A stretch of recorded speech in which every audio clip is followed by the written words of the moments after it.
Welcome back to the Said Yes podcast. Today, I want to talk about something that I think very many brides experience, but only a few openly admit. And that is the moment when the wedding planning stops feeling exciting and starts feeling overwhelming.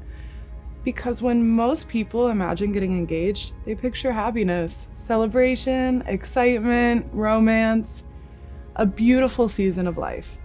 And at the beginning, it usually does feel that way.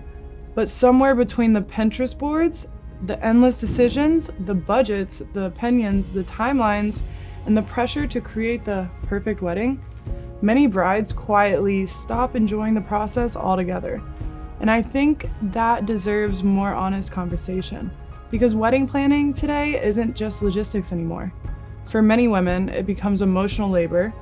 And in this episode, I want to talk about why that happens, and why so many brides feel guilty admitting it too.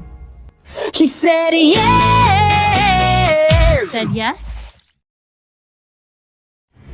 I think one of the biggest misconceptions about wedding planning is that it's supposed to feel magical the entire time. But the reality is that planning a wedding is also managing expectations, finances, family dynamics, schedules, communication, aesthetics, emotions, and decision fatigue all at once. And eventually, even exciting things can start feeling heavy, especially because modern weddings come with an endless number of decisions. The venue, the guest list, the dress, the flowers, the music, the timeline of the entire evening, the content, especially the experience. But the pressure behind every decision feels enormous because people constantly say things like, you only do this once, this is the most important day of your life. It has to be perfect. And honestly, I think that language is what creates anxiety, because suddenly every choice starts feeling permanent and emotionally loaded. Even brides who are deeply grateful and excited can feel overwhelmed. And I think many women feel ashamed admitting that, because they think, if this is supposed to be the happiest season of my life, then why am I so stressed? But stress doesn't mean you're ungrateful. It means you're human. And I think social media has intensified this experience dramatically. Not only are brides planning a real wedding, but they're also subconsciously planning how the wedding will look online, how it photographs, how it films, how it appears to other people. And that's what creates an entirely different layer of pressure that previous generations simply didn't experience. Sometimes brides aren't tired of their wedding, they're tired of the pressure that surrounds it. Something else that doesn't get talked about enough is how emotionally exposed wedding planning can feel. Because weddings don't just bring excitement, they also bring opinions, family expectations, financial conversations, friendship dynamics, cultural traditions, personal insecurities. And suddenly, something deeply personal becomes public. Everybody has a vice, everyone has preferences, everyone has an opinion on what you should do. And I think many brides slowly lose connection with what they originally wanted because they're trying to keep everybody else happy. At some point, the wedding stops feeling like an authentic reflection of the couple, and it starts feeling like a project being managed for other people's approval.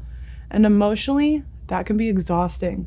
I also think brides today feel pressure to appear calm and grateful throughout the entire process, to look effortless, to look glowing, to look happy at all times. But the truth is, planning something this emotionally and financially significant can be incredibly stressful. And it's okay to admit that. It's okay to love your wedding and still feel overwhelmed by it sometimes. Those two things can exist together. And honestly, I think more brides need permission to experience wedding planning imperfectly. Not every moment has to feel magical. Not every decision has to feel exciting. And not every bride has to become a perfectly curated version of herself during the season. You can be deeply grateful for your wedding and still feel overwhelmed by the process. I think one of the most important things couples can do during wedding planning is continuously return to the reason they're doing all of this in the first place. Because somewhere in the middle of timelines, contracts, fittings, RSVPs, and social media expectations, it becomes very easy to lose sight of the actual meaning behind the wedding. At its core, a wedding is not a performance. It's not a branding project. It's not competition. It's not content. It's a commitment. And I think the couples who enjoy their weddings the most are often the ones who allow themselves to prioritize emotional experience over perfection.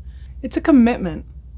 And I think the couples who enjoy their weddings the most are often the ones who allow themselves to prioritize emotional experience over perfection. The couples who understand that something can still be beautiful without being flawless. Because perfection is exhausting, presence is meaningful. And years later, people rarely remember whether every detail is executed perfectly. They remember how the wedding felt. They remember the warmth, the connection, joy, emotion. And honestly, I think that that's what makes a wedding unforgettable. It's not perfection, but sincerity. It's not pressure, but presence.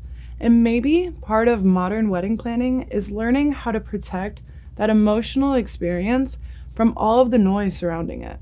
Perfection is exhausting. Presence is meaningful. So if you're currently planning your wedding and feeling overwhelmed, I hope that this episode reminds you that you are not doing anything wrong. You do not need to enjoy every second of wedding planning to still deeply love your wedding. And you do not need to create a perfect experience for your wedding to be meaningful. Give yourself permission to step back from the noise, to reconnect with your relationship, to prioritize how the experience feels, not just how it looks. Because at the end of the day, the most beautiful weddings are usually the ones where people genuinely felt present, connected, and loved. Thank you so much for joining me for another episode of the Said Yes podcast.